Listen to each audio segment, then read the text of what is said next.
the intersection of like metal and flesh, and I mean, it's like this whole thing for him. Yeah, dude. It kind of sounds a little bit derivative of that, or having that kind of Yeah. Yes. repulsion, obsession. Yeah, it was very dirty Hollywood kind of like weird shit.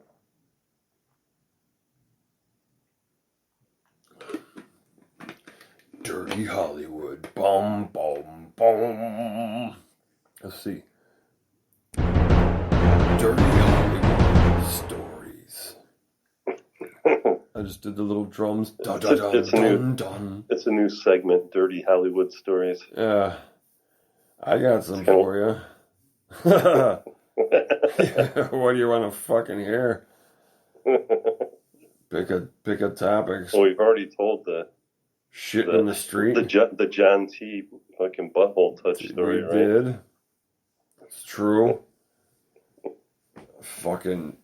What else you got for me? Well, let's see. We did that. I did the story about the guy shitting in the street. I did the story about. I think I did the story about the guy I worked with who fucking stole that bottle of champagne. And then he fucking had to replace it, and there were only 2 left in the planet of that vintage and shit. Did I ever tell you that story? No. Oh shit! Here's one of those. What, he stole it from a client or something? Ah, check it out. So, we go to this job. And this job is in the Hollywood Hills. It's the first time I'd ever worked in the Hollywood Hills, and every fucking house up there is fucking balls out.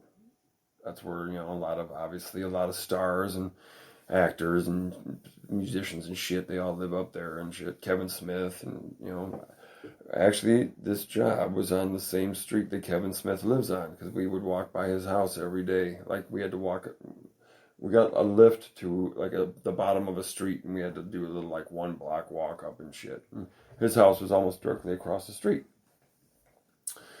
Anyway, so we go to this fucking house, and we walk in, and it's a nice kitchen. We walk into the kitchen, beautiful kitchen, of course, fully decked out. And on the counter, there's this bottle of champagne. Now, the guy I worked with, James, I liked him a lot, man. He was cool. And he was a great painter. He was like a 3rd generation also, so fucking, it was just, we teamed up. Let me guess, he was thirsty. Well, as it happened, he's like, oh, look. He goes over. Now, James had his demons and shit. He did like to smoke the crystal meth. He did. Oh, boy. But he wasn't like a total, like, fucking weirdo, even when he was high on it and shit. He was just more intense, but it wasn't like he was like a fucking, spider people. No, he wasn't that. But he goes over and he goes, oh, look, it's a tip for us. Now, mind you, there's no note that says, hey, fellas, thanks a lot for fucking busting this out and making it look great. Take this and have fun. No. Nothing's been said to the guy we worked for. Yeah, this is not a fucking... Now, how many fucking houses have you ever gone to where they just put a bottle up on the counter and said, hey, this is for you, buddy? Before anything's even happened. Anyway, I looked at him, I go, no, James, that's not a tip. You know it's not a tip. But here's the thing. If you take that bottle, and anybody, like Dwayne, like the guy we worked for, and Dwayne asks me anything about it, I'm going to throw you under the fucking bus so fast it's going to make your head spin. Do you understand? He's like, yeah. So we go about our day, working and shit. Get in the truck at the end of the night, at the end of the day. And, of course, in the back, in a 5-gallon bucket, fucking rolling around and shit, is this fucking bottle of champagne. I looked at him again. I go, James, if I'm asked about this, I am going to fucking bust you so fucking hard, you'll feel it in your ball sack from wherever you are. Man, I will fucking not hesitate to go, fucking, it was him.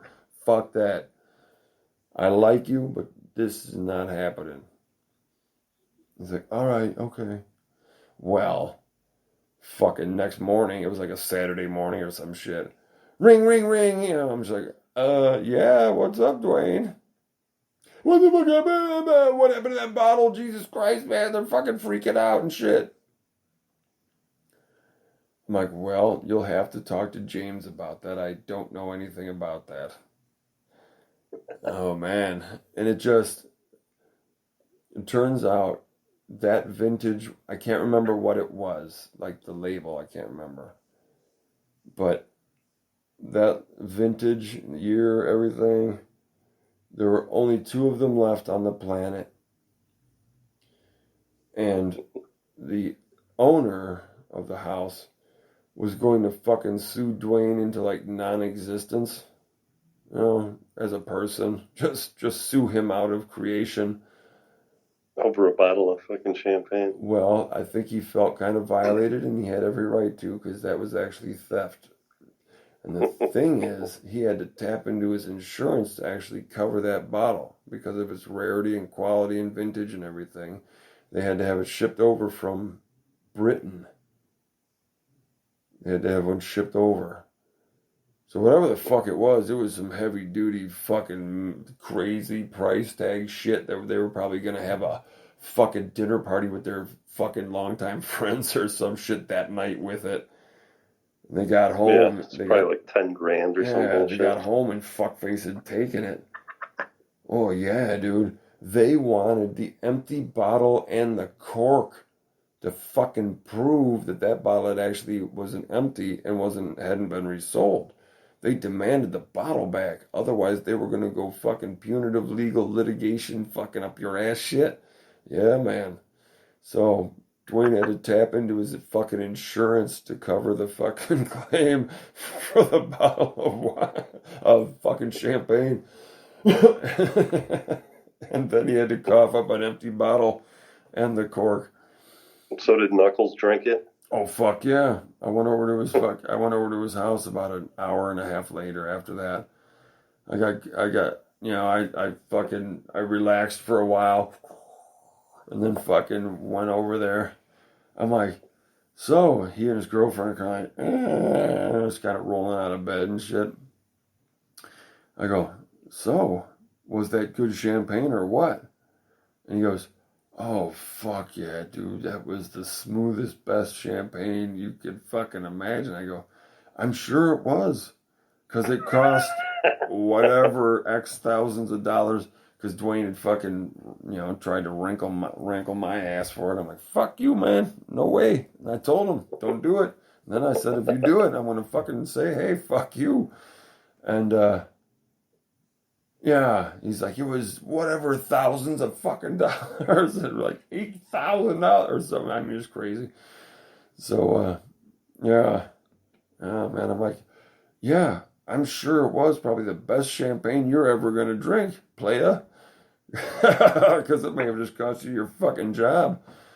Did he get fired? No, he didn't. And the reason he didn't is this. Let me see if I can find some appropriate music to be appropriately angry for me about it. Maybe some Nitzareb. Hold on, I gotta find this Nitzareb business. It just makes angry things happen. Oh no, Front 242. Them. There.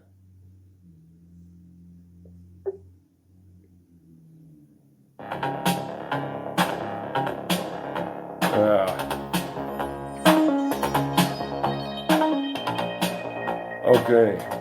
The reason he didn't get fucking fired? Oh, this is not the fucking yelling shit that I need to hear.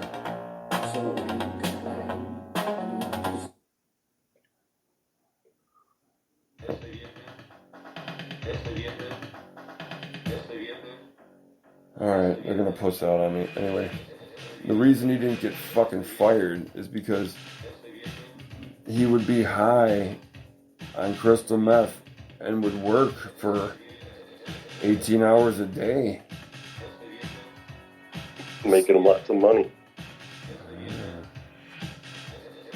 So it was just one of those underbelly things. Like, I liked Dwayne. He was a cool cat. He was originally from Michigan, but I had to revoke his Midwesterner card when I saw most of his behaviors. Because he was thoroughly California, man, by the time I met him. In fact, it's funny because we lived, the first place we lived was like down in the bottom of Koreatown. Like Pico in Vermont and shit. So I called him because I got his number out of the paint store. You know, I'm like, what's up, man? I'm fucking third generation from Chicago. And he's like, oh my God. You know, he was excited. He had mostly guys from like Philly and Boston and all that kind of shit. You know, Jersey and shit. We had all East Coast guys. And yeah, I'm like, hey, why don't you meet us right at the corner of Pico in Vermont? There's this little like laundromat and shit. We can meet in the parking lot, you know, neutral territory, all good. And he gets there, and he's like, hey, what's going on? And he looks a little skittish and shit. He always kind of was, like, kind of nervous, really nervous kind of guy. But I went to go shake his hand, and man, his eyes looked down at my hand like he thought I was gonna fucking kill him. I ain't shitting you, man. I just put my hand up to shake his hand like you normally would. And he was like, whoa. Because, come to find out, a lot of people would get nervous. Like, people that we knew. For like, hey, you know, can you give me a lift to my house? They're like, sure. And they're like, where are you at? Like, right near Pico in Vermont? They're like, what? And drop you off. Is it going to be okay? Am I going to be alright getting out of here and shit? I'm like, what the fuck? But there were a lot of weird factors involved in that shit. First and foremost, the area was under control of the 18th Street Gang. One of the biggest street gangs to ever exist. And most powerful. It was like Crips and Bloods put together. And oh shit. Yeah. So nothing really was going to go down in their area without their knowledge and consent. So they also saw George in his white linens with his Eleke necklaces and, you know, fucking chicken blood on him and whatnot, fucking rubbing palm oil on the palm trees on our property and shit. So they're like, yeah, fuck that. Yeah. Well, that's the thing. Like, the Santeria and all that stuff is popular, certainly in their culture. But Santeria is a derivative of Ifa. So what they saw in him was a crazy white man who was dressed in the garments of a ordained Ifa priest. So I'm sure everybody on the fucking block knew about that shit. Like, within a couple hours of him doing that shit, they're like, oh shit. Yeah, they weren't messing around, man. No. Nobody even ever walked slowly by the house, man. They just kept moving. Yeah, nobody just stopped by or And we were probably the only white people within probably 3 miles. So I'm sure they thought we were part crazy and, you know, God knows. Maybe was the rent good or something? What was the you draw? mean like what was the draw to be there? The house was clean. It was on a quiet street. But mostly it was the fact that we had no fucking idea about where you were. Yeah. And Greg, who had already been living there for like 5 fucking years, either didn't know either, since he had, kind of a. I mean, he did a lot of stuff, of course,